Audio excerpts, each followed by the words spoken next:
अस्सलाम, आप देख रहे हैं खरा सच। मेरा नाम मुबशर लुकमान है और आपको बताऊं कि आहिस्ता आहिस्ता जिगसॉ पजल के सारे जो खोए हुए सिरे हैं वो मिलना शुरू हो गए हैं। हिंदुस्तान के अंदर जो PIA पाकिस्तान इंटरनेशनल एयरलाइंस के दफ्तर के ऊपर हमला हुआ, उससे मुलव्वस कौन लोग थे, उसके मास्टरमाइंड कौन थे, उनका भी सिरा मिल गया। और अब खुद भारतीय मीडिया को मानना पड़ रहा है कि पठानकोट के अंदर जो एयरबेस के ऊपर हमला होने वाला था या हुआ था और 3-4 दिन वो जारी रही थी दहशतगर्दों की कार्रवाई, उसमें खुद उनके अपने लोग मुलव्वस थे। एयरबेस के अंदर जो लोग मौजूद थे वो मुलव्वस थे। खरा सच को आज हम आपको वो तस्वीरें दिखाएंगे और आपको वो शक्लें दिखाएंगे और आपको नाम बताएंगे उन लोगों के जो कि इसके अंदर मुलव्वस हैं। हमें वो मौसूल हुई है और अब देखते हैं कि खुद हिंदुस्तान की गवर्नमेंट जो है इन चीज़ों के ऊपर क्या फ़ैसला करती है। मैं पहले अपने मेहमानों का आपसे तारुफ करवा दूं। आसिफ अली पोटा साहब मैनेजिंग एडिटर हैं बागी टेलीविज़न के, किसी तारुफ के मोहताज नहीं हैं। और जनाब इस्लामाबाद से मुझे ज्वाइन कर रहे हैं सैयद जैद ज़मान हामिद, हमारे दोस्त हैं और सीनियर तजियाकार हैं। आप दोनों हज़रात का बहुत बहुत शुक्रिया। आप दोनों ज़रा मेरे साथ और बेयर करें। मैं आपको बताऊँ कि अब तक की इतलात के मुताबिक इन दो मुख्तलिफ हमले हैं। एक तो PIA के ऊपर हमला है, PIA के ऑफिस के ऊपर हमला है, और एक पठानकोट का हमला है। तो मैं दोनों का अलग अलग आपको बताता हूँ कि अब तक की इतलात के मुताबिक इस हमले की प्लानिंग बजरंग दल के दफ्तर मंगलोपुरी में हुई थी, मंगोलपुरी में हुई थी। और इस हमले का मास्टरमाइंड जो है रामकृष्ण श्रीवास्तव, मैं कोशिश करके इसकी तस्वीर भी आपको दिखवाता हूँ, और विनोद हंसाई जैसे नामी गिरामी हिंदू इंतहा पसंद हैं। रामकृष्ण श्रीवास्तव जो है वो इंतहा पसंद है, जो शब रात और ईदैन पे मुसलमानों के ख़िलाफ़ इससे पहले नफ़रत अंगेज़ मुहिमात चलाने और हिंदू आबादी को तशद्दुद की तरग़ीब देने की वजह से मशहूर है। और मौसूफ दिल्ली में VHP के जनरल सेक्रेटरी भी हैं, मौजूद हैं। और पाकिस्तान और मुस्लिम दुश्मनी बकौल इनके अपने खून के अंदर शामिल है। ये sorry I beg your pardon, मैं कोई जानबूझकर नाम गलत लेने की कोशिश नहीं कर रहा, मैं प्रोनाउंस करने की कोशिश कर रहा हूँ। रामकृष्ण श्रीवास्तव और विनोद हंसाई, इन दोनों की तस्वीर मैं आपको अब दिखाता हूँ आपकी स्क्रीन पे। और आपको बताता चलूँ कि आप ये पहले देख लेंगे तो फिर आपको मैं इसके बाद आपको मैं इसका हाल बताता हूँ। ये बहुत ही इंपॉर्टेंट और ब्रेकिंग न्यूज़ है। खरा सच में आपको हम दिखा रहे हैं मास्टरमाइंड जो PIA के दफ्तर पे हमले के मास्टरमाइंड हैं, और जो पठानकोट एयरबेस के ऊपर हिंदुस्तान के अंदर जो हमला हुआ दहशतगर्दी का, उसके जो मास्टरमाइंड हैं। PIA हमले का दूसरा मास्टरमाइंड विनोद हंसाई भी किसी तारुफ का मोहताज नहीं है। ये बजरंग दल और RSS का ट्रेंड शिद्दत पसंद है। मुसलमानों के खिलाफ दंगा फसाद करवाना और पाकिस्तान से नफरत का बरमला इजहार इसकी पहचान है। और इस शख्स ने दिल्ली के अवाम को मुसलमानों से शब बरात के रोज़ बचाने के लिए एक हेल्पलाइन कायम की थी।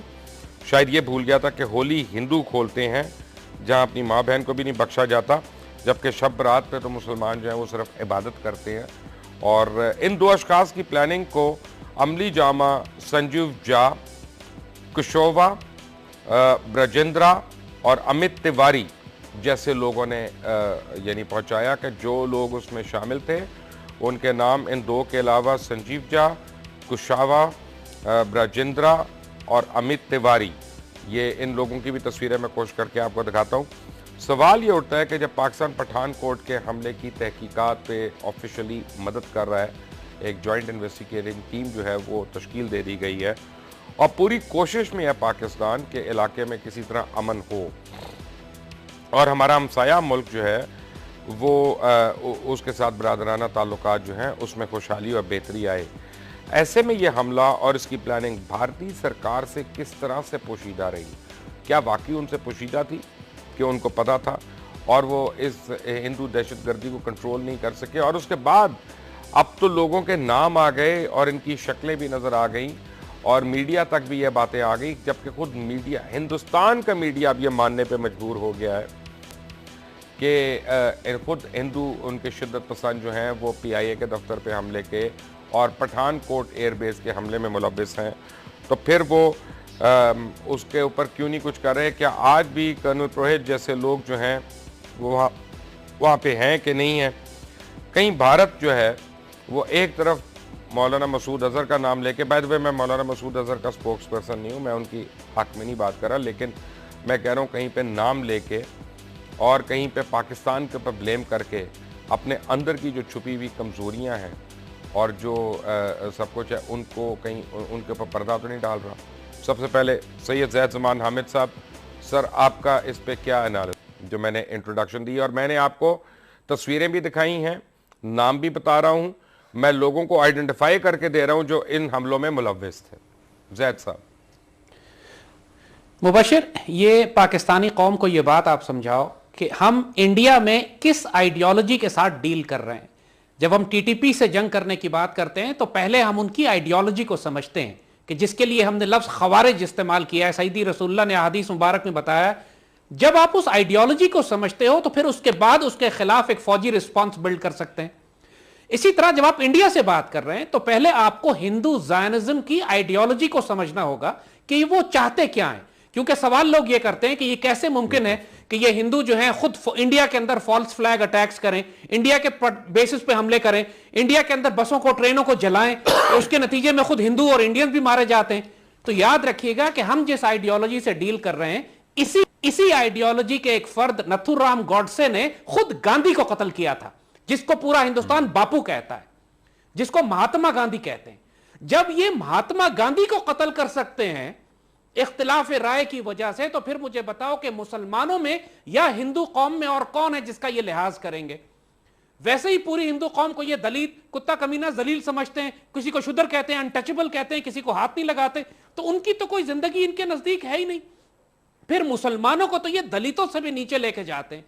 तो ये बात जो आपने समझौता एक्सप्रेस की कर्नल पुरोहित का नाम लिया, बार बार हमारी कौम को यह समझाने की जरूरत है कि 70 से ज्यादा पाकिस्तानियों को जिंदा जलाया गया उस ट्रेन के अंदर, और इल्जाम अगेन पाकिस्तान पे लगा, लश्कर तैयबा पे लगा, आईएसआई पे लगा, और उसके बाद निकले यही नथुराम गॉडसे के चमचे, यही निकले मोदी के पैरोकार, यही निकले आरएसएस, बजरंग दल और बाल ठाकरे के गुलाम, कि जिन्होंने ये सारी दहशतगर्दी इंडिया में की, इल्जाम पाकिस्तान पर।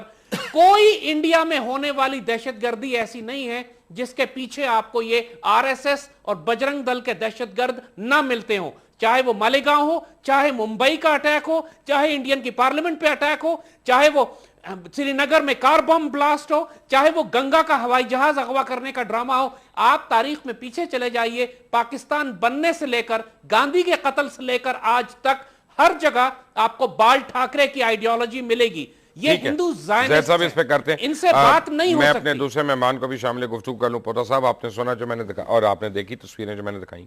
जी बिल्कुल देखी। मुबशर साहब, आपको शायद याद हो कि ये सबसे पहले स्टोरी ब्रेक की थी बागी टीवी ने, और बागी टीवी ने कहा था कि इसके पठानकोट के जो ताने बाने हैं ये जाके मिलते हैं खालिस्तान तहरीक से और इंडिया के अंदरूनी मामलात से। और वो एसपी कहाँ गया जिसकी जीप छीनी गई? 2 दिन वो क्या बयानात बदलता रहा कि मैं वहाँ था। उसने इन्फॉर्म क्यों नहीं किया गवर्नमेंट को? वो मेजर सिख जो पकड़ा गया था वो कहाँ गया? वो सब कुछ इन्होंने छुपा लिया। और ये देखिएगा कि ये सिर्फ मुज़ाकरात को जो है पोस्टपोन नहीं करना चाहते, बल्कि मुज़ाकरात को ख़त्म करना चाहते हैं, इसलिए कि जो इन्होंने शवाहिद दिए हैं मेरी इत्तलाक के मुताबिक वो नाकाफ़ी हैं, और उन शवाहिद की बुनियाद पे पाकिस्तान कार्रवाई नहीं कर सकता। अगर ठोस हो तो बिल्कुल करनी चाहिए और दहशतगर्दी का खात्मा करना चाहिए। लेकिन दहशतगर्दी तो हर एक का दुश्मन है। हाँ, नहीं, दहशतगर्दी तो अगर देखा जाए तो सबसे बड़ा दहशतगर्द तो इंडिया है, जिसने श्रीलंका में दहशतगर्दी की, जिसने नेपाल को तबाह कर दिया, जिसने इंडोनेशिया का तबाह कर दिया, जिसने चीन के एक सूबे का कब्जा कर रखा है, जिसके अंदर 31 अलहदा पसंद तंजीमें चल रही हैं, तहरीकें चल रही हैं। दहशतगर्द दुनिया का सबसे बड़ा दहशतगर्दी का नेटवर्क इंडिया में है, वो तो उसके अंदर है। तो ये सारे ताने बाने इंडिया के अंदर से ही मिल रहे हैं। तो वो सिर्फ अब वो ये एक नया रूप बदल के वो ये दिखाना चाहते हैं कि जी हम तो मुज़ाकरात की टेबल पे आना चाहते थे, लेकिन पाकिस्तान ने ऐसे हालात पैदा कर दिए कि हम मजबूरन वापस हो गए। जबकि अगर जो नाम इन्होंने दिए हैं वो नाम अगर ना साबित हुए तो इन्होंने कहना कि जी जब तक आप गिरफ्तार नहीं करेंगे हम मुज़ाकरात नहीं करेंगे। ये इनके पास एक बहाना आ गया। और आपने जो देखा कि दिल्ली का जो मामला हुआ, PIA के दफ्तर पर अटैक हुआ, उस मामले में ये कहते हैं कि हम तहकीकात करेंगे, उसमें इन्होंने कोई कमेटी तश्कील नहीं दी। पाकिस्तान को ये कहते हैं कि हाँ, मैं कहता हूँ ये बहुत अच्छा हुआ है कि पाकिस्तान की एक बहुत कॉम्पिटेंट टीम जो है वो तश्कील दी है प्राइम मिनिस्टर ने, जो कि मुख्तलिफ इदारों से जिनका ताल्लुक़ है, वो जाएगी और पूछेगी और उनको इन्वेस्टिगेट करना चाहिए, उस SP को इन्वेस्टिगेट करना चाहिए, उस मेजर को करना चाहिए, वो सारे वेन्यू को देखना चाहिए। और देखिएगा दूध का दूध और पानी का पानी होगा और फिर इनको भागना पड़ेगा। हमें तो उन्होंने अजमल कसाब तक रिसाई तक नहीं दी, हमें तो उसको वकील करने नहीं दिया और उसके वकील को कत्ल कर दिया। और जितने पाकिस्तान में वाक़यात हुए हैं, वो वाघा बॉर्डर हो, वो अपना बलूचिस्तान में वाक़यात हों, वो आर्मी पब्लिक स्कूल हो, उसके शवाहिद हमने चीन को दिए, अमेरिका को दिए, बरतानिया को दिए, अफगानिस्तान को दिए, इंडिया को दिए। उस मामले में तो उन्होंने कोई गिरफ्तारियां नहीं। जैद साहब, आप सुना पोटा साहब ने क्या फरमाया? जी बिल्कुल ठीक फरमा रहे हैं। यानी बात देखिए, मुझे तो पहली बात इस बात की मुझे बहुत ज्यादा खुशी है कि एक जॉइंट इन्वेस्टिगेशन टीम पठानकोट जा रही है इसको तहकीक करने के लिए। यानी वो काम जो हम सालों से नहीं कर सके कि हमारी ISI और MI के ऑफिसर जाके खुद बनफ्से नफीस पठानकोट का सर्वे करें, सर्वेलेंस करें, उसकी रिकॉग्निशंस करें, ये काम खुद इंडिया मौका हमें दे रहा है कि आप आइए, इल्जाम हमने आप पे लगाया है। अब ये खुद फंस गए हैं कि अब पाकिस्तान ने टीम फॉर्म कर दी है, अब ये इनकार भी नहीं कर सकते क्यों अब हमारी टीम जाएगी और पठानकोट का वो बेस, वो सारी सीक्रेट इंस्टॉलेशन जो ये हमसे छुपा रहे थे, इंशाल्लाह हम खुद देख कर आएंगे। ये तो है बनिए की अकल का मामला। और जहां तक इसका ताल्लुक है, जैसे पोता साहब ने भी बात की कि कल की बात है कि पाकिस्तानी काउंसलेट जलालाबाद पर हमला हुआ, उसके बारे में कोई बात नहीं की जा रही पाकिस्तान फॉरेन ऑफिस की तरफ से कि वो इंडिया ने कराया है। यह बात बिल्कुल तय है कि TTP के एलिमेंट्स, क्योंकि दाइश ने क्लेम किया है ना, और ये हम जानते हैं कि दाइश असल में TTP का दूसरा नाम है जो अफगानिस्तान में मौजूद है और खुद इंडिया इनको पैटर्नाइज कर रहा है। Ajit Kumar Doval, Indian national security adviser, अपने मुंह से कह चुका है कि हम TTP को इस्तेमाल करके पाकिस्तान के खिलाफ 4th जनरेशन वॉर कर रहे हैं। तो इस अजीत कुमार डोवल के इस स्टेटमेंट के ऊपर आपने अभी तक उसको पूरी दुनिया में बेइज्जत क्यों नहीं किया? उसकी अपनी कन्फेशन मौजूद है, अपने मुंह से कह चुका है कि हम TTP को इस्तेमाल कर रहे हैं, दारुल देवबंद को इस्तेमाल कर रहे हैं पाकिस्तान के खिलाफ जंग करने के लिए। तो ये तो कन्फेशन स्टेटमेंट है, आपको कोई एविडेंस भी नहीं चाहिए, ये अपने मुंह से बोल चुके हैं पागल कहीं के, क्या इकरार जुर्म कर चुके हैं।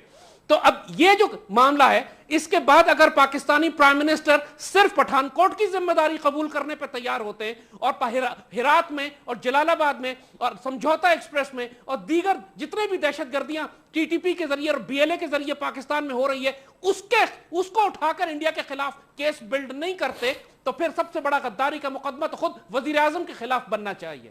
जी पोटा साहब, बिल्कुल सही कहा ज़ैद हामिद साहब ने कि वो तो कन्फेशन कर चुका। और दूसरा कर्नल जिसने समझौता, रोहित, उसने भी कन्फेशन किया है। तो ये क्यों नहीं कहते कि जी जब तक आप उसको हमारे हवाले नहीं करेंगे, उसके खिलाफ मुकदमा नहीं चलाएंगे, हम मार दिया ना, हम नहीं मार दिया, लेकिन उससे पहले इन्होंने क्यों नहीं कहा कि जी हम उस वक्त तक मुज़ाकरात नहीं करेंगे? ये क्यों नहीं कहते कि जी अफगानिस्तान में जो हमारे कौंसलेट पे हमला हुआ है और आज जो इंडोनेशिया में हुआ है, जकार्ता में हुआ है, वो सऊदी अरब और पाकिस्तानी कौंसल खाने के बाहर हुआ है हमला, तो ये क्यों नहीं कहते कि जी हमें जब तक आप उनको गिरफ्तार नहीं करेंगे हम मुज़ाकरात की टेबल पे नहीं आएंगे? ये तो बिछते जाते हैं, लेटते जाते हैं। अपॉलोजेटिक क्यों है पाकिस्तानी जो है? मेरा ख्याल है कि जैसे कि लग रहा है कि जो खैर सगाली का कहा जा रहा था, किसी को खैर सरकारी कहा जा रहा था, वफद मोदी का वो सरमायादारी एक टूर था, तो ये इसलिए बिछते जा रहे हैं। और इस दफ़ा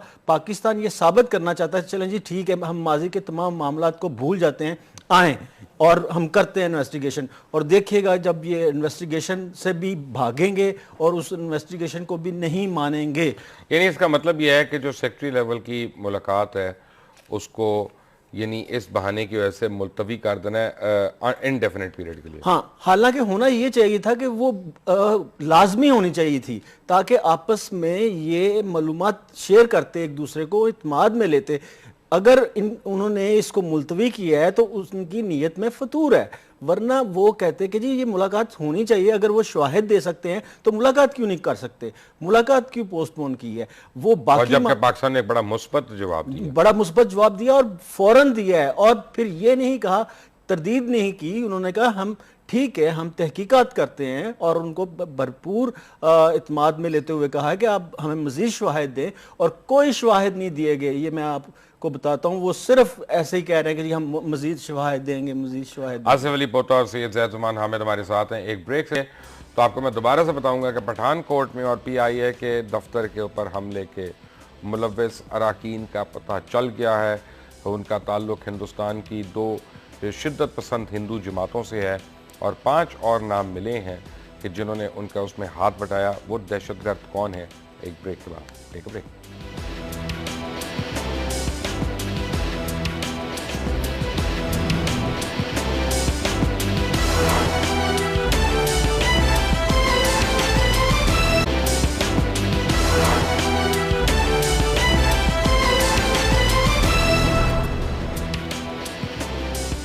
वेलकम बैक। बरका हम्बा रोड पर वाक़ PIA के दफ्तर पर मुसल्लह हिंदू इंतहा पसंदों ने, जिनका ताल्लुक बजरंग दल और VHP से था, उन्होंने धावा बोला और अब उन आइडेंटिफाई कर लिया गया उनको। इन दहशतगर्दों ने दफ्तर के अंदर घुसकर हमले को बदतरीन तशद्दुद का निशाना बनाया। दफ्तर की खिड़कियाँ, फर्नीचर और कंप्यूटर्स भी तोड़ डाले। और अब तक की इतलात के मुताबिक इस हमले की प्लानिंग बजरंग दल के दफ्तर मंगलोपुरी में हुई। हमले का मास्टरमाइंड रामकृष्णा श्रीवास्तव और विनोद हंसाई हैं। और रामकृष्णा श्रीवास्तव जो है वो एक नामी ग्रामी हिंदू पसंद है, जो शबरात और ईदैन पर मुसलमानों के खिलाफ नफरत अंगेज़ मुहिमात चलाने और हिंदू आबादी को तशद्दुद की तरगीब देने की वजह से मशहूर है। मौसूफ दिल्ली में VHP के जनरल सेक्रेटरी भी हैं, और पाकिस्तान और मुस्लिम दुश्मनी बकौल खुद उनके खून में शामिल है। PIA हमले का दूसरा मास्टरमाइंड विनोद हंसाई भी किसी तारुफ का मोहताज नहीं। ये बजरंग दल और RSS का ट्रेंड शिद्दत पसंद है। मुसलमानों के खिलाफ दंगा फसाद करवाना और पाकिस्तान से नफरत का बरमला इजहार इसकी पहचान है। इसने आपको मैं एक बैकग्राउंड दे दूं कि बजरंग दल है क्या। बजरंग दल विश्व हिंदू परिषद VHP का एक मिलिटेंट यूथ विंग है, और ये हिंदू इंतहा पसंद में VHP से भी एक कदम आगे निकले हुए हैं और हर तरह की पुरतशद्दुद कार्रवाइयाँ करने के माहिर हैं। इसका क़याम 1984 में उत्तर प्रदेश में हुआ, उसके बाद ये पूरे हिंदुस्तान में फैल गई। इस ग्रुप के भी राष्ट्रीय संघ की तरह 2500 के करीब अखाड़े चलाती है, जहां उन्हें जंग व जदल और जंग करने और दहशतगर्दी की ट्रेनिंग दी जाती है। ये वही बजरंग दल है जिसे बाबरी मस्जिद पर हमला करने के पर 1992 में कुछ देर के लिए बैन भी किया गया था। ये वही बजरंग दल है जो 2002 में गुजरात में नरेंद्र मोदी की हुकूमत में हिंदू मुस्लिम फसादात और 1000 से ज़्यादा मुसलमानों की कत्ल में पेश थी। 2003 में बानी मस्जिद धमाके किए। 2006 में बजरंग दल के 2 लोग बम बनाते हुए खुद ही मारे गए। बजरंग दल मुसलमानों को गुजरात में देख ही नहीं सकती और अक्सर इनके कारोबारों, दुकानों और जायदादों पर हमला करती है। 2008 में इन्होंने ईसाइयों के चर्च जलाए। हकीकत में शिवसेना, बजरंग दल, विश्व हिंदू परिषद और दीगर इंतहा पसंद हिंदू जमातें जो हैं मुसलमानों और पाकिस्तान की शदीद मुखालिफ हैं और पाकिस्तान को नुकसान पहुँचाने का कोई मौका हाथ से जाने नहीं देती।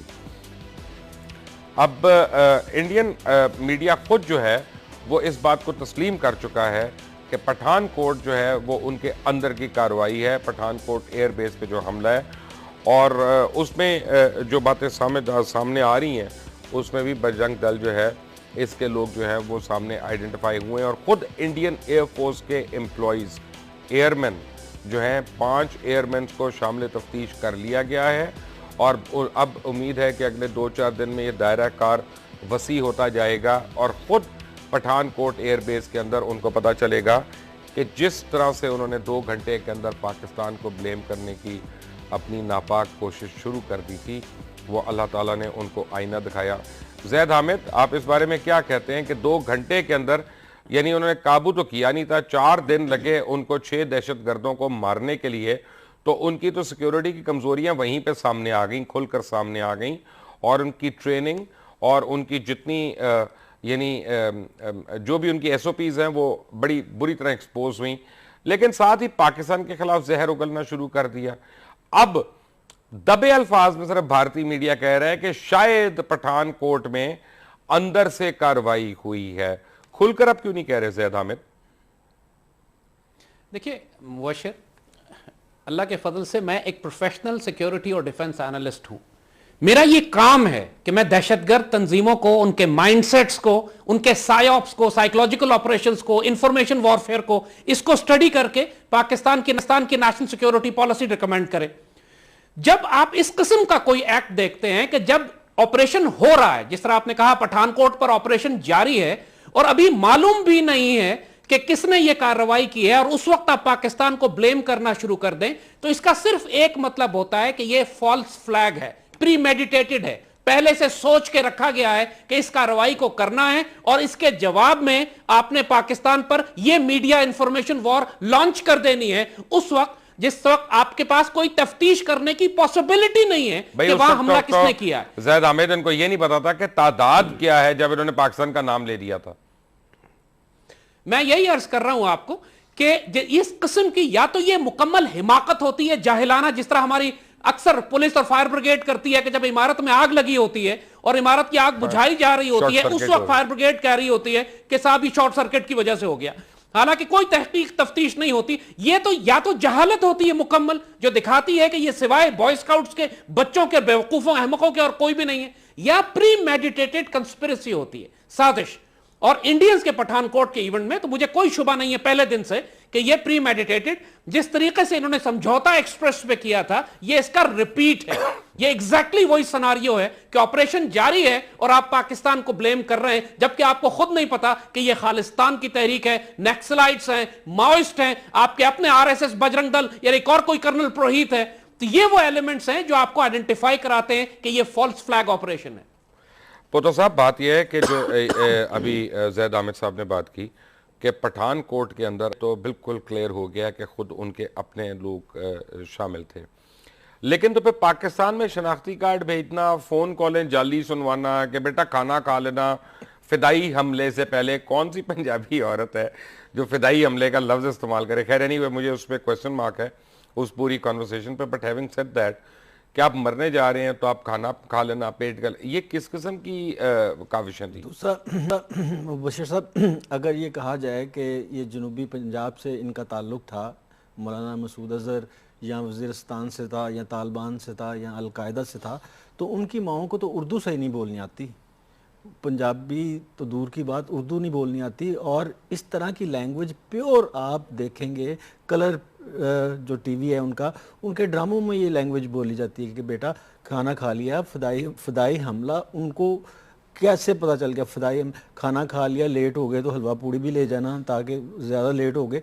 खाने से पहले लोग कहते हैं यार नमाज पढ़ ली है, अगर खुद कुछ हमला करना है तुमने, अगर इनकी ज़हनियत की बात की जाए, नमाज पढ़ ली है, वज़ू कर लिया है, अल्लाह को याद कर लिया कि खाना खा लिया, खाना अजीज़ है मौत से ज़्यादा।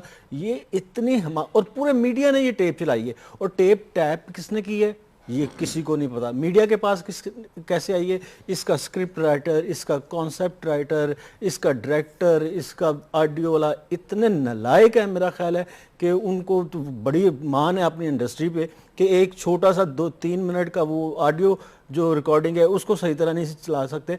और मैं आपको बताऊं कि ये रिएक्शन जो है ये मोदी सरकार की पॉलिसियों का नतीजा है, जो कि उन्होंने कहा है कि जी हम 2020-21 तक मुसलमानों का, ईसाइयों का और सिखों का खात्मा कर देंगे हिंदुस्तान से।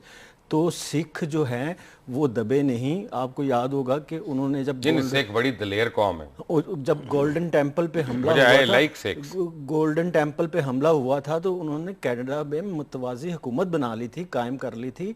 वो अपने आप को मजबूत कर रहे हैं, और अब इन्होंने फिर सिखों से पंगा लिया है, और सिख जो हैं वो फिर वहाँ पे जो है भरपूर कार्रवाइयों में मुलविस होने जा रहे हैं। लेकिन यहाँ पे तो खुद ट्रेसेस मिल गए हैं कि बजरंग दल शामिल है। वो इसमें तो सिखों के ऊपर ब्लेम करना गलत बात है। नहीं, ब्लेम करना गलत बात है, लेकिन उन्होंने जो यूज़ किया है, जो दिखाया है सामने, वो एक दो सिखों को दिखाया है ताकि उनकी कार्रवाई करने से पहले ही उनको ख़त्म कर दिया जाए। तो देखना जैसे पहले ऑपरेशन ब्लू स्टार हुआ था। बिल्कुल बिल्कुल एग्जैक्टली। तो देखना ये चाहिए कि अब पाकिस्तान को इस, जैसे जायद अहमद साहब ने कहा है कि पाकिस्तान को तो ये बड़ा अच्छा मौका मिला है कि पाकिस्तानी टीम जाए वहाँ पे जाके इंक्वायरी करे, वहाँ पे जाके सारे, और पाकिस्तान में आप देखें ब्रिगेडियर नुमान सैयद हैं, उसमें कर्नल इरफान हैं, डॉक्टर उस्मान अनवर हैं, एडिशनल आईजी हैं, इतने कॉम्पिटेंट, और फिर वो लोग हैं कि जो पॉलिटिकल नहीं हैं। ये उस्मान अनवर FIA वाले? जी, डॉक्टर उस्मान। आप कहते हैं कॉम्पिटेंट, तो मैं मान लेता हूँ, वैसे मेरी अपनी राय मुख्तलिफ है। अच्छा चले, ऑनेस्ट हैं, यानी कि वो ये नहीं है, ये भी मुख्तलिफ है राय मेरी। अच्छा, आगे चलते रहे। अच्छा चले, बहरहाल एक कॉम्पिटेंट टीम बनी है। अच्छा, और ये टीम लुकमान जरा मुझे इजाजत दीजिएगा। फरमाएं बोले। डॉक्टर साहब माजरत चाहता हूं, थोड़ी सी एक चीज बीच में ऐड करना चाहता हूं, चूंकि इस वक्त पूरी पाकिस्तानी कौम सुन रही है कि ये इंडियंस फॉल्स फ्लैग ऑपरेशंस किस तरह करते हैं। अजमल कसाब के बारे में इन्होंने कहा कि ये एक पाकिस्तानी शहरी है, जियो ने इसके ऊपर पूरी डॉक्यूमेंट्री चला दी, पाकिस्तान को इल्जाम ठहराया, लेकिन इत्तेफाक से अजमल की इंटेरोगेशन वीडियो कहीं बाहर आ गई, जो वो पुलिस जख्मी हालत में लेटा हुआ पुलिस ऑफिसर को बयान दे रहा है, और उस बयान में वो ये कहता है कि मुझे भगवान माफ नहीं करेगा। मैं आपकी इत्तला के लिए अर्ज है जैद अहमद साहब कि वो वीडियो अल्हम्दुलिल्लाह खरा सच प्रोग्राम ने दिखाई थी और सबको ओपन की थी। तो आप इससे अंदाजा कीजिए कि जिस अजमल कसाब को ये कहते थे कि लश्कर तैयबा का पाकिस्तानी है, वो कौन सा ऐसा लश्कर तैयबा का मुजाहिद होगा कि जो आखिर में मरने से पहले कहे कि मुझे भगवान माफ नहीं करेगा।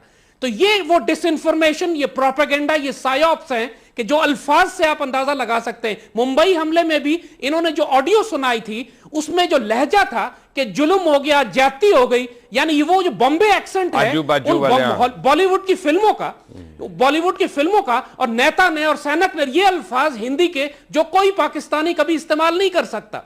जिस तरह डॉक्टर साहब ने अभी कहा कि बड़ी भौंडी स्क्रिप्ट के ऊपर इन्होंने पाकिस्तान को एक्यूज करने की कोशिश की है, लेकिन इसमें सिल्वर लाइनिंग ये है, इसमें पॉजिटिव बात ये है कि अब वो फंस गए।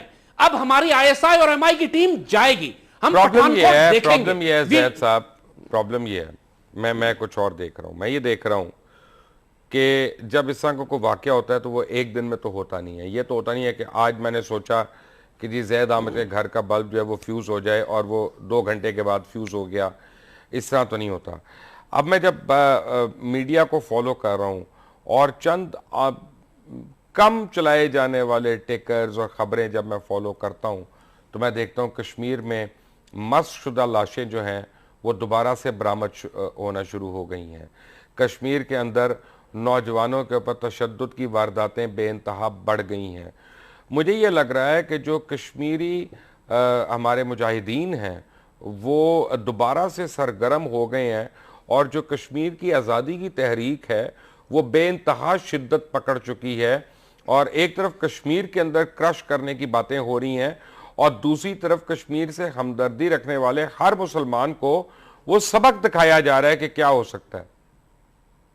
मुबशिर, एक बात यहां पे हम बड़ी वाज़ेह कहेंगे जी, अगर डॉक्टर साहब मुझे इजाजत दीजिए, कि अजीत कुमार डोवल ने यह बात कही थी कि हम पाकिस्तान के खिलाफ एक 4th जनरेशन वॉर कर रहे हैं, यानी हम TTP और दहशतगर्द ग्रोहों को इस्तेमाल कर रहे हैं, सेपरेटिस्ट ग्रुप्स को। तो बात यह है कि जब इंडिया ने न्यूक्लियर वेपन्स बनाए तो आपने डेटरेंस के तौर पर एटमी हथियार बनाए, इसी वजह से बैलेंस कायम हुआ। अगर इंडिया आपके खिलाफ 4th जनरेशन वॉर कर रहा है तो अब वक्त आ गया है कि हम as a declared policy India के खिलाफ भी सेपरेटिस्ट मूवमेंट्स को सपोर्ट करें। अब हमें शर्मिंदा होने की जरूरत नहीं है, क्योंकि उस बनिए का, RSS का, उस दहशतगर्दों का जो माइंडसेट है वो सिर्फ तलवार और खौफ की जबान जानता है। वो आप उससे निगोशिएट नहीं कर सकते। आप TTP से और पागल कुत्तों से निगोशिएट नहीं करते। मैंने एक यहाँ पे इंटरजेक्ट करना है, पोता साहब से मैंने सवाल पूछना है। एक बात मैंने ऑन रिकॉर्ड कहनी है, बहुत से इंडियंस हैं और हिंदू इंडियंस हैं जो मेरे बड़े अच्छे दोस्त हैं, और मैं उनको दोस्त मानता हूं और मैं दोस्त समझता हूं। जनरली मैं देखता हूं इंडिया में बड़े अच्छे लोग हैं, इसमें कोई दो राय नहीं है। कहीं ऐसा तो नहीं है कि वाकई फॉर वंस इंडियन गवर्नमेंट ने यानी पाकिस्तान के साथ हाथ मिलाया नेक नियति के साथ, और उन्होंने भी ये सोचा जैसे मियाँ साहब ने सोचा कि यार पहले की बातों को भूल जाओ और ये सोचो, और वहां पे जो अपने उनके माइंडसेट वाले रॉ के और आईबी के लोग हैं, उन्होंने अपने ओन पे ही कराना शुरू कर दिया ताकि मोदी जो है वो शर्मिंदा हो। नहीं, मेरा नहीं ख्याल वो इसलिए कि ठीक है कि इंडियन जो आपके दोस्त हैं या बहुत सारे इंडियन वो चाहते हैं कि पाकिस्तान के साथ दोस्ती, और पाकिस्तान भी चाहते हैं, रोमांस भी है उनका। पाकिस्तानी तो जाके वाघा बॉर्डर पे उनको फूलों के हार पेश करते हैं और वाघा बॉर्डर पे उनकी जो यौम आज़ादी है उसको सेलिब्रेट करते हैं।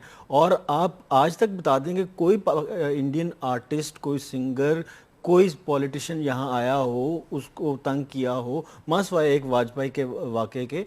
पाकिस्तान तो वाजपेयी का तो रीजन डिफरेंट था। हाँ, वो पाकिस्तान तो हमेशा वेलकम करता है। उन्होंने हमारे वहाँ पे आर्टिस्टों को तंग किया, हमारे सिंगरों को तंग किया, क्रिकेटर्स को आज कबड्डी वालों को वीजा रिफ्यूज कर दिया और कबड्डी वालों को पानी देने तक उन्होंने इनकार कर दिया था। हमारी ब्लाइंड टीम जो गई थी उनमें जहर घोल दिया पानी में, उनको मारने की कोशिश की। वो तो तंग नजर थे। लेकिन आप देखें यार, ये तो तंग नजरी नहीं, ये तो घटिया हरकत है। हाँ, अगर मोदी इतना ही मुखलस होता तो वो आते ही एक अपना जो फॉरेन पॉलिसी का बयान है, पाकिस्तान असल में तो फॉरेन पॉलिसी ज़्यादातर ताल्लुक तो पाकिस्तान का इंडिया से है, तो वो एक बयान देता, जबकि उसका बयान उल्ट था कि मैं पाकिस्तान को सफ़ाए हस्ती से मिटा दूंगा, पाकिस्तान को उसकी ज़ुबान में जवाब दूंगा, पाकिस्तान की ऐसी तैसी कर दूंगा।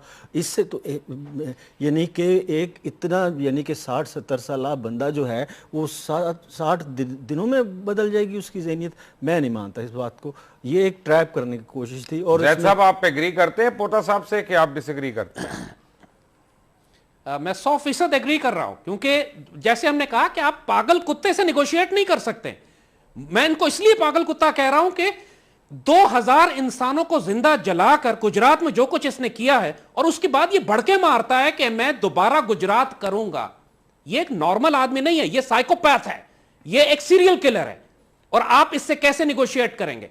ये सिर्फ एक जबान समझता है कि आप इसके अपने मुल्क में वो आग लगा दें कि जिसके बाद इनको अपनी फिक्र पड़ जाए। हम तो नहीं किसी मुल्क में आग लगाना चाहते, ना हम बिलीव करते हैं कि किसी भी जगह पे आग लगाई जाए। ये हमारा तुरा इम्तियाज नहीं है, ना हमारी स्ट्रेंथ है, ना हमारा बदला है।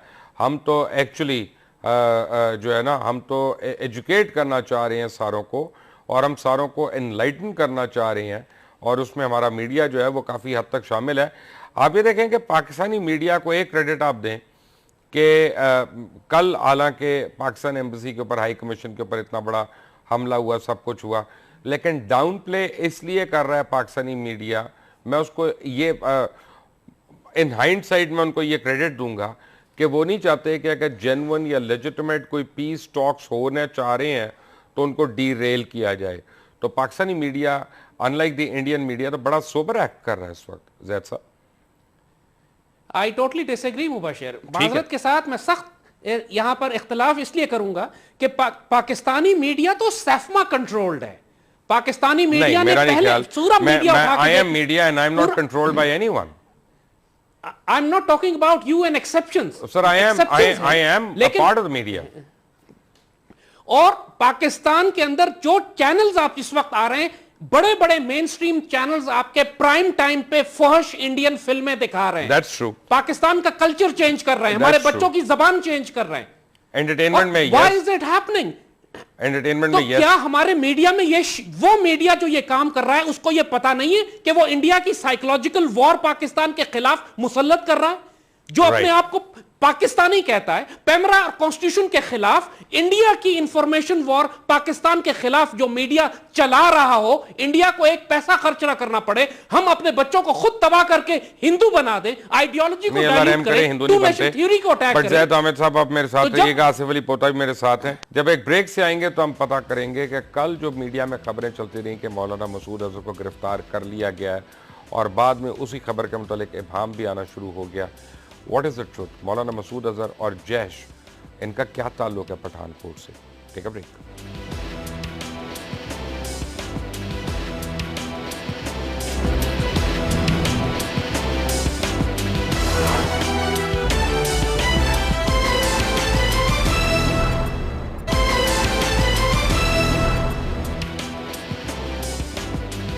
Welcome back from the break. गुज़िश्ता रात आपको पता है कि पाकिस्तानी टीवी चैनल्स मसूद अजहर साहब की गिरफ्तारी की खबरें चलाते रहे, और फिर आज सुबह बयान आ गया वजारत खारजा के कि हम तस्दीक नहीं कर सकते, उनको तहवील में लिया गया कि नहीं। वज़ीर आज़म हाउस का जो बयान था वो अलग था, ये अलग था, मीडिया पे अलग डिस्कशंस हो रही हैं। What is happening? पाकिस्तान की हुकूमत का तो आप जिक्र ही ना करें कि इस वक्त कल का जो आला सतही इजलास हुआ उसमें सबसे अहम वहाँ पे पार्टिसिपेशन होनी चाहिए थी वज़ीर दिफा की, वो कहाँ है? उसका बयान कहाँ है? उसने क्या स्ट्रेटजी इख्तियार की है? उसने क्या दफाई हिकमत, उसको पता भी नहीं होगा कि हो रहा है ये। उसको, लेकिन ये है कि ये उम्मूमन देखा गया है, ख्वाजा आसिफ का बयान कुछ होता है, अपना ख्वाजा साद का बयान कुछ होता है, परवेज़ रशीद का बयान कुछ होता है। ये मेरा ख्याल प्लानिंग करके चलते ही नहीं, या जानबूझ के एक कन्फ्यूजन गवर्नमेंट क्रिएट करती है ताकि हम उनकी आंखों में आंखें डाल के बात ना कर सकें। और मेरा ख्याल है कि शायद इंटीरियर मिनिस्टर को और वज़ीर दिफा को पता भी ना हो कि मौलाना मसूद अज़हर है किधर और किसकी तहवील में है, वो अपने घर में है, हफाजत में है, या किसी एजेंसी के पास है। ये शायद मेरा नहीं ख्याल किसी मिनिस्टर को पता होगा। ये व्हाट हैपेंड यस्टरडे ज़ैद हामिद? देखिए मुबशर, एक थोड़ा सा आपके सवाल के जवाब में थोड़ा बैकग्राउंड में मैं जाऊंगा कि ये बात समझना बहुत जरूरी है कि जब अजीत कुमार डोवल ये कह रहा है कि मैं टीटीपी के एलिमेंट्स को पाकिस्तान के खिलाफ इस्तेमाल कर रहा हूं, तो ये समझिएगा कि टीटीपी में बहुत सारे ऐसे एलिमेंट भी चले गए हैं जो एक जमाने में प्रो पाकिस्तान समझा जाते थे। मसलन असमतुल्ला माविया है, इलियास कश्मीरी है, मेजर मस्तगुल है, ये सब लोग हैं जो पहले एक जमाने में कश्मीरी जहाद के साथ वाबस्ता थे। और उसके बाद इनको अजीत कुमार डोवल ने इनकी तकफीरी और खवारिज आइडियोलॉजी को एक्सप्लॉइट करते हुए, इनके दारुल देवबंद को एक्सप्लॉइट करते हुए इनको पाकिस्तान के खिलाफ कर लिया। लिहाजा जो जिहादी एलिमेंट्स पाकिस्तान में मौजूद हैं, जो एक जमाने में कहीं अफगानिस्तान में होंगे या मुल्ला उमर के साथ होंगे, पाकिस्तान को उनको इन्वेस्टिगेट जरूर करना चाहिए, क्योंकि यह बहुत सेंसिटिव मामला है। यह हो चुका है कि बड़े बड़े कुछ बड़े जहादी नाम जो थे वो कॉम्प्रोमाइज हुए, उनको पेनिट्रेट किया इंडियन इंटेलिजेंस ने। लिहाजा ये इन्वेस्टिगेट करना तो हर वक्त बनता है कि पाकिस्तान के अंदर जो ग्रुप्स प्रो पाकिस्तान जिहादी भी हैं तो उन पर निगाह रखी जाए, क्योंकि हम एक हालत जंग में हैं जिसमें लॉयल्टीज चेंज हो जाती हैं, जिसमें लोग खरीदे और बेचे जाते हैं, गद्दारियां होती हैं, मुनाफिक मौजूद होते हैं। यह हमारी उम्मत में 1400 साल से होता आया है, कोई नई बात नहीं है। लिहाजा अगर इस एनवायरनमेंट की वजह से कोई रोग एलिमेंट्स ऐसे हैं, क्योंकि मेरा यह ख्याल है कि जब इंडिया टीटीपी के जरिए जलालाबाद पे अटैक करवा सकता है तो इसी टीटीपी के कुछ एलिमेंट्स को इंडिया के अंदर भी इस्तेमाल कर सकता है और बाद में इल्जाम पाकिस्तान पर दिया जाए जो कि एक लार्जर कंस्पिरेसी का हिस्सा हो। आपको गंगा जहाज का अगवा याद है कि गंगा जहाज जो अगवा किया गया उसमें कुछ कश्मीरी मुजाहिदीन का नाम आया, बाद में पता लगा कि वो रॉ की एक साजिश थी कि जिसके तहत उन्होंने ईस्ट पाकिस्तान के लिए ओवरफ्लाइट्स हमारी बंद करवा दी। तो इन सारे एलिमेंट्स को भी ध्यान में रखिए। हर अटैक जो इंडिया में हो रहा है वो मुजाहिदीन नहीं कर रहा है। मुझे एक बात बताएं, मुझे एक बात जरूर बताएं, and I am sure you have an answer to this. मैं बड़ा कंफ्यूज्ड हूं कोई 3-4 महीने से। एक यानी मैं कायल हो गया हूं अपनी जात में कि इंडियन इंटेलिजेंशिया जो है, may be it is not so bright after all. मैं उनके ऊपर को खुदा न खास्ता कदगन नहीं लगा रहा, मैं उनको I am not trying to slander, but अगर एक कबूतर को हिरासत में ले लिया जाए ये कह के कि ये आईएसआई का एजेंट है, यानी ये मुझे बताएं कि किसको क्या समझा रहे थे, वो क्या बता रहे थे? कोई बंदा होता, कोई जाली अजमल कसाब होता, कोई कर्नल पुरोहित होता तो चलो मुझे समझ आता कि एक बंदा है फिजिकली। एक कबूतर को लेके वो आईएसआई के एजेंट कैसे बना दिया गया? मैं आपको मुबशिर यही बात हम कर रहे हैं, और उसके ऊपर आपने देखा कि फिर पूरे पाकिस्तान में कितने ज्यादा उसके ऊपर कार्टून बने, उसके मजाक बना, उसके जेपैक्स बनाए गए कि मुख्तलिफ कबूतर आईएसआई के यूनिफॉर्म में इंडिया पे अटैक कर रहे हैं। तो वो एक पैरानॉइड, खौफजदा और दहशतजदा कौम की निशानी है। यही बात हम आपको बता रहे हैं कि आप नॉर्मल लोगों से डील नहीं कर रहे हैं, आप उन लोगों से डील कर रहे हैं कि जो मखबूतुल हवास हैं, शैतान ने इनको छू के बावला किया हुआ है। ये इंसान हो चुके हैं, अपने रेज में, अपने गुस्से में बावले हो चुके हैं ये लोग, इनसे आप निगोशिएट नहीं कर सकते। पोता साहब, अगर मुझे कोई ये भी कहते या मैं पढ़ता उधर इंडियन मीडिया पे कि कबूतर की कोई सर्जरी की थी और उसके अंदर कैमरा चिप लगाया हुआ था और उसको उड़ाया हुआ था, फिर भी चलो मुझे समझ में आता, वो नॉर्मल सही सलामत कबूतर और वो जेल में सलाखों के पीछे उसकी तस्वीरें भी आ रही हैं, वो व्हाट्स गोइंग ऑन? मुबशिर साहब, इंडिया के एक्स रॉ के चीफ ने टेलीफोन पे इसी तरह बात उससे हुई, तो उसको हमने कहा कि आपकी राह जो है हमारे बलूचिस्तान में और पाकिस्तान में जो है वो बहुत दहशतगर्दी में इन्वॉल्व है। उसने कहा वो तो नालायक ही इतनी है, वो तो इस काबिल ही नहीं है। मैंने कहा शुक्र है कि आपने ये माना कि आपकी रॉ इतनी नालायक है और वो इस काबिल नहीं है, लेकिन आप फिर उससे ज़्यादा नाअहल और नालायक हैं कि आप उस नाअहल रॉ के कहने पे आपकी वजारत दाखिला, आपकी वजारत ख़ारजा, आपका प्राइम मिनिस्टर चलता है और पाकिस्तान पे इल्ज़ामात लगाते हैं। तो हमारी एजेंसियां तो बड़ी कॉम्पिटेंट हैं और बड़ा सोच समझ के काम करती हैं और बड़ा सोच समझ के चलती हैं और बड़ा सोच समझ के सबूत देती हैं, और इतने सबूत दिए और इतने ममालिक को दिए, सबको पता नहीं सांप सूख गया, किसी ने कोई गिरफ्तारी का मुतालबा नहीं किया, किसी ने कोई बात नहीं की। यहाँ पे आप कहते हैं कि कबूतर को पकड़ लिया जाए तो सलाहों के पीछे, और अब कबूतर के लिए यहाँ कबूतरी भेजें जो उसकी बेल करवाए या उसकी वकालत करें। देखें जैद साहब, दो खबरें कल की ऐसी हैं कि जिनके ऊपर बड़ी तशवीश है। एक कोयटा में पोलियो सेंटर के बाहर खुदकश हमला और जिसमें 14 अफराद शहीद हो गए, और दूसरा ARY के इस्लामाबाद के ब्यूरो के ऊपर, मुझे पहले तो मैंने खबरें सुनी थी क्रैकर अटैक हुआ है, और बाद में जब मैं वहाँ गया और मेरी ARY के यानी अपने पुराने साथियों से मुलाकात हुई, बात हुई, साबिर शाकिर वगैरह से, सबसे, तो उन्होंने बताया कि बाकायदा हैंड ग्रेनेड का अटैक था ये, और यानी लकीली एक गार्ड ने वहाँ पे फायर भी किया जो एक दहशतगर्द को लग भी गया, जिसकी वजह से पुलिस बड़ी कॉन्फिडेंट है कि वो उनको जो है वो जल्द पकड़ लेगी। इन खबरों को वो अहमियत क्यों नहीं मिली कल पाकिस्तान की मीडिया में, ख़ासतौर कोयटा वाली को और उसके बाद ARY वाली को? क्योंकि मैं ये समझता हूँ कि मैं ARY में नहीं हूँ, मैंने छोड़ दिया, मेरे अपने डिफरेंस हो सकता है, वो अपनी जगह पे, लेकिन ARY एक खालिसन पाकिस्तानी चैनल है। उनमें कमज़ोरियाँ हो सकती हैं, खामियाँ हो सकती हैं, लेकिन ARY स्टैंड्स फॉर पाकिस्तान। तो उनके दफ्तर पे हमला जो है, या उससे पहले दिन के दफ्तर पे हमला इसलिए कि उन्होंने जैद हामिद को वहाँ पे एयर टाइम दिया हुआ है और उनको उस पर धमकियाँ भी आईं और फिर उसके ऊपर हमला हुआ। वो उन चैनल्स को टारगेट किया जा रहा है ख़ास तौर पर जिनके ऊपर पाकिस्तान का टैग लगता है, और फिर कोयटा। इन दोनों चीज़ों को हमने क्यों कल इग्नोर किया? मुबशिर, ये आपको बताएं कि यही बात, आपके सवाल का जवाब आपने खुद दे दिया कि जो आपने कहा था कि जलालाबाद में जो पाकिस्तानी काउंसलेट पे हमला हुआ उस पर पाकिस्तानी मीडिया रिस्पॉन्सिबिलिटी का इजहार कर रहा है। तो ये जो कोयटा में हुआ, इस पर कौन सी रिस्पॉन्सिबिलिटी का इजहार किया जा रहा है कि इसका जिक्र भी नहीं करते। और जहां तक चैनल्स पे अटैक का ताल्लुक, आपने ARY का भी जिक्र किया और उससे पहले दिन का भी जिक्र किया, तो मैं बड़े कॉन्फिडेंस के साथ ये बात कह रहा हूं कि आप अगर तफ्तीश करें तो इसके पीछे आपको अपना पुराना दोस्त ताहिर अशरफी मिलेगा कि जिसको आप अपने प्रोग्राम में बुलाकर बड़ा बेइज्जत भी कर चुके हैं। और क्योंकि इस किस्म की सारी कार्रवाइयां जो एक काबिल नहीं है कि मैं उनको अपने शो में बुलाऊं, वो जिस किस्म की कार्रवाइयों की ये बात हो रही है, इन सारी का मैं बहुत अच्छी तरह इन्वेस्टिगेट करके ये बात कर रहा हूं कि इस किस्म की कार्रवाइयां ताहिर अशरफी साहब पहले भी करवाते रहे हैं। नहीं खैर, मैं इल्जाम नहीं लगाता, मेरे पास एविडेंस होगा तो मैं खुल के एविडेंस बयान करूंगा और फिर मैं सबूत भी दूंगा। शक होना और बात है और एविडेंस होना और बात है। But very quickly before we close, ये कल इन दो वाकयात को प्ले किया गया। जी मैं यही बात आपसे कर रहा हूं कि फरमाइए प्लीज पोता साहब, आप प्लीज प्लीज मैं यही अर्ज कर रहा हूं कि ये चूंकि पाकिस्तान में जो दहशतगर्दी है वो इंडिया करवा रहा है और पाकिस्तानी मीडिया के वो एलिमेंट्स के जो इंडिया को प्रोटेक्ट कर रहे हैं, आपको वाज़ेह नजर आएगा कि वो प्रो पाकिस्तानी चैनल्स पे अटैक भी करते हैं और इंडिया की दहशतगर्दी को डाउन प्ले भी करते हैं। कभी पाकिस्तानी मीडिया में आपने सुना कि कर्नल पुरोहित की बात की जाए और समझौता एक्सप्रेस की बात की जाए?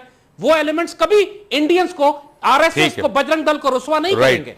We have 2 minutes. मैं जाहिद साहब की बात से एग्री कि पाकिस्तान के उन मीडिया चैनल्स पे जो कि बहुत ही कम एक आध की तादाद में होंगे, उन पे अटैक का ड्रामा रचाया जाता है जो कि इंडिया की बात करता है और यहाँ पे उन पे बाकायदा हमला किया जाता है जो पाकिस्तान की बात करता है और इंडिया को एक्सपोज करता है।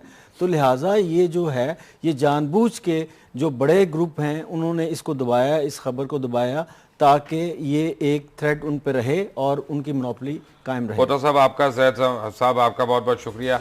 दो बातें मैं चलते चलते बताऊंगा। एक ऐसी चीज़ है कि जिसके ऊपर मुझे तफसीली प्रोग्राम करना पड़ेगा आने वाले दिनों में, और वो ये है कि पाकिस्तान और इंडिया में ये जैसे कहते हैं ना ठुक ठुक ठुक ठुक ठुक, ये इसकी इस वक्त क्या वजह है और ये क्यों चल रहा है। उसकी वजह यह है कि मशरक़ वस्ता में जो सारे हालात बदल रहे हैं बड़ी तेज़ी से, टर्की के अंदर जो बदल रहे हैं, जो पुतिन जब यूक्रेन के अंदर गया और उसने वहाँ पे उसके ऊपर कब्ज़ा कर लिया, उसके बाद जो कोल्ड वॉर दोबारा से इनिशिएट होने वाली है रशिया की और अमेरिका के दरमियान, इसकी वजह से जोग्राफिकल लोकेशन पाकिस्तान की ऐसी है कि पाकिस्तान सेंट्रिक पॉलिसीज़ होना शुरू हो गई हैं और अफ़गानिस्तान के अंदर पाकिस्तान को रीबिल्डिंग में और उन सारी चीज़ों में पाकिस्तान से अब मशवरा लिया जा रहा है।